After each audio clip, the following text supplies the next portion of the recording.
gira na talaga. Nagagapangan doon, nagagapangan doon.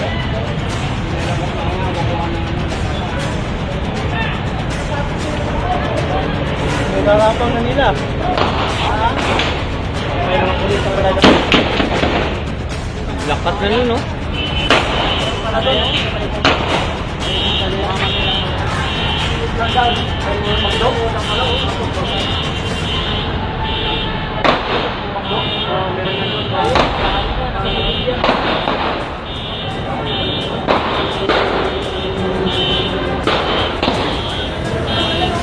Puro-puro nakasilan yan.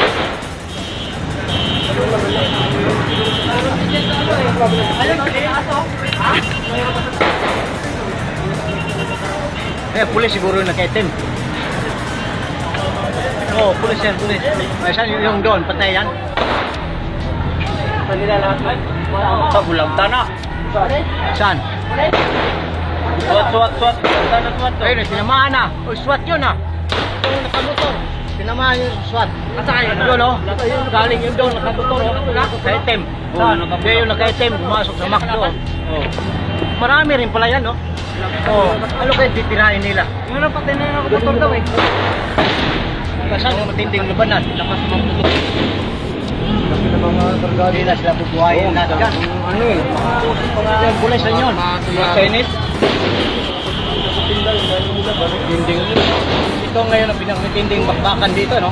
Oo, ito ang pinakamatinding bakbakan. Saan dyan?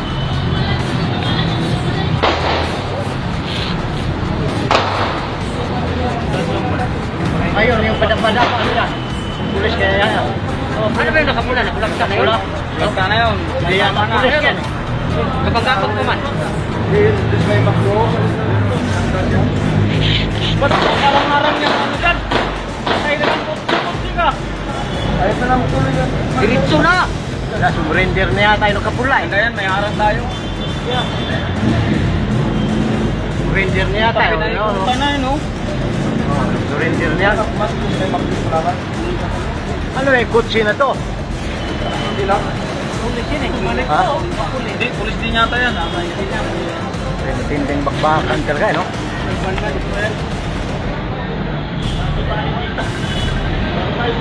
Mga motor rin pala yung kanila pala yung mga motor niyan, no? Traffic. Traffic ito. Baka marami na bakbakan. Wala nang dumaan.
Dito po kami ngayon, nasa Evergotesco po kami.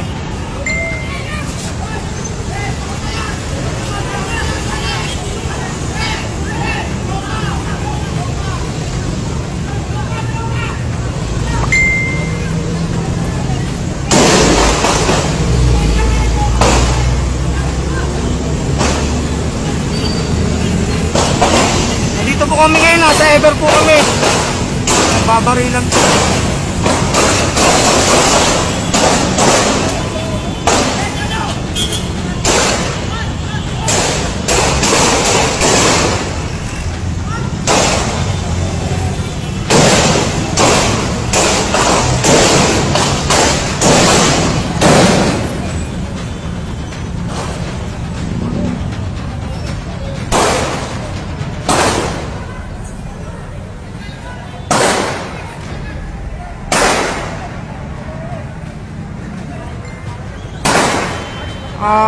Medyo kanina pa po yung nagbabarilan, buy bus daw, pero nanlaban daw po yung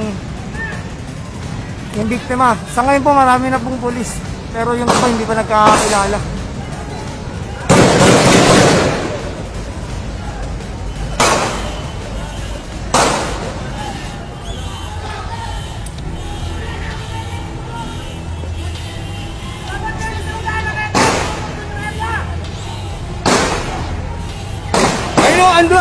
Ayun, andun o. Gago, puto tayo. Andun o, sa may McDo na.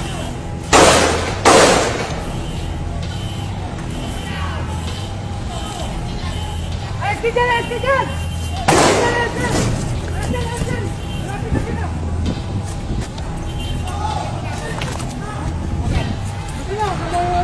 Asan na banda? Andun na, sa may McDo na. Palibungan yun. Oo. Parang marami eh. Parang marami.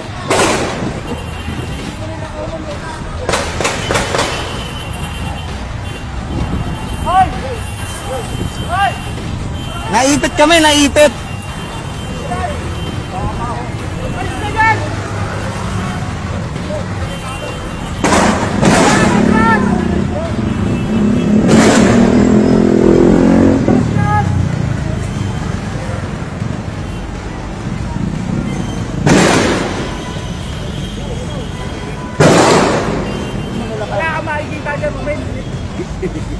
To give you an update, nandito tayo ngayon sa harap ng McDonald's kung saan naganap yung encounter kanina lamang at makikita nga ninyo, basag yung pinto ng McDonald's at nagkaroon na ng at dumating na rin yung soko at sinimulan na rin nilang imbestigahan itong puting van na to na ginamit kanina bago nagkaroon ng encounter. Nagkalat din yung dugo sa lugar at sinisiyasat ng soko yung paligid nitong fast food chain na to at sinasagawa na nga yung investigasyon. Habang dito naman ay nagsimula ng ibilangin yung mga tauhan ng pulis. Yung kanina napansin natin mga ginamot pa sa area na to. Ayan sila. At ginamot kanina ng mga medical team. Yung grupo na yan na nagbarilan kanina, at itong sabi ng grupo ay binilang din kanina at kinapila sila ng ganyan at ina-account ang bawat isa. Habang sa area na to, sa may gasoline station, ay hinalera naman yung mga baril, yung mga armas nila na nakuha dun sa mga nagbarilang kanina. Kung mapapansin ko, sa nakikita ko ngayon, naka-uniforme ng damit ng PIDEA yung ibang duguan na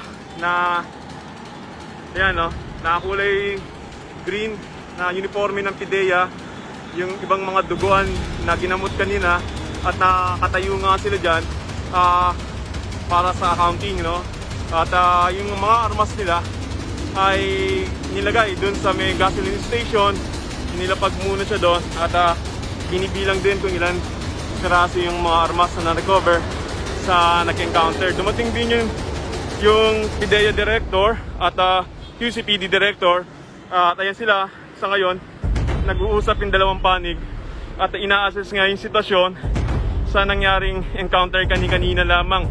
Hindi pa malinaw kung mis-encounter to ng QCPD at ng PIDEA sa isang drug buy bus operation. So ito na, makita nyo, lumakad na yung PIDEA director.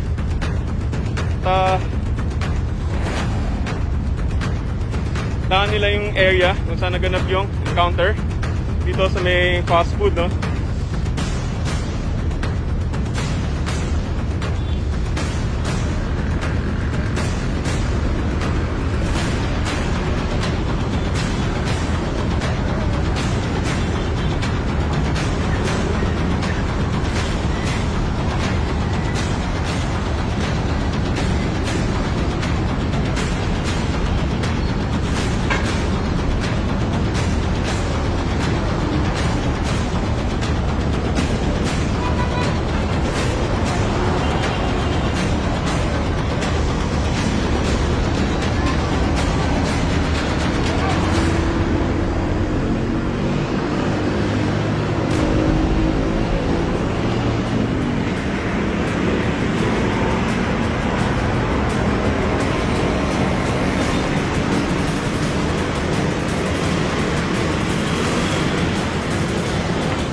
Bigyan ko.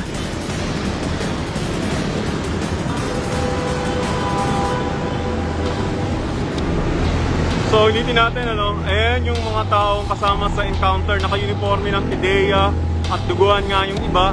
Habang ito yung area naman na iniimbestigahan ng SOCO, ito yung sasakyan nila.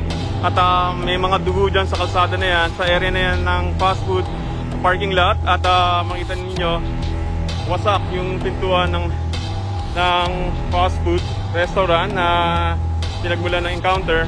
At patuloy yung ginagawa naman ng SOCO na investigasyon dito sa area.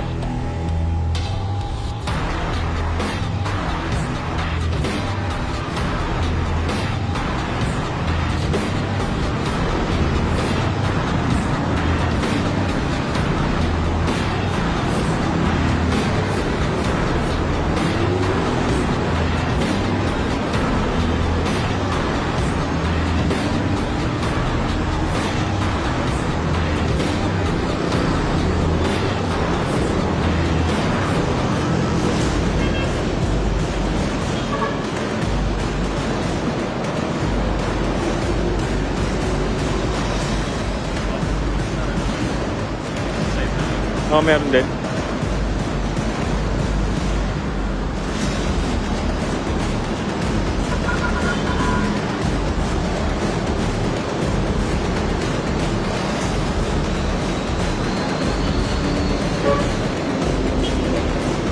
So yung nakikita nyo yan, na mga nakaupo at nakayuko ay kasama rin sa naganap na encounter kanina. Ang kalaban naman nila, yung grupo na yan, ay yung mga naka-uniforme ng PIDEA.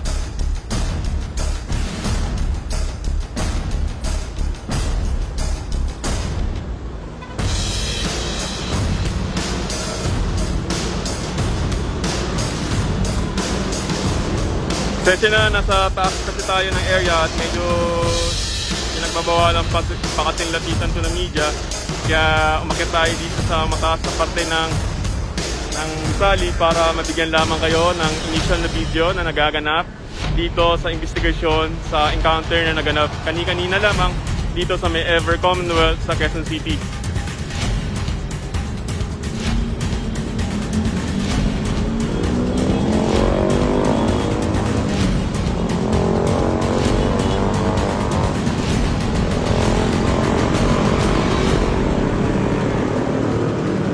Okay, ulitin natin, no? Yung nakikita nyo yan, yung mga nakaluhod na yan, nakasuot ng puti, ilan lang din yan sa kasama sa nangyaring police encounter kanina lamang. At medyo pasensya na kayo dun sa ating video dahil bawal pa at pinagbabawal pa ng kapulisan na lumapit ang media, kaya umakyat tayo dito sa mataas na parte ng Gusali para bigyan lamang kayo ng video na nagpapakita kung ano nagaganap kasalukuyan dito sa harap ng isang fast food store kung saan naganap nga yung police encounter. Papakita ko lamang din sa inyo yung hanay ng mga kasama sa encounter. Mga naka-uniforme nga sila. Ayan, naka-uniforme sila ng PIDEA.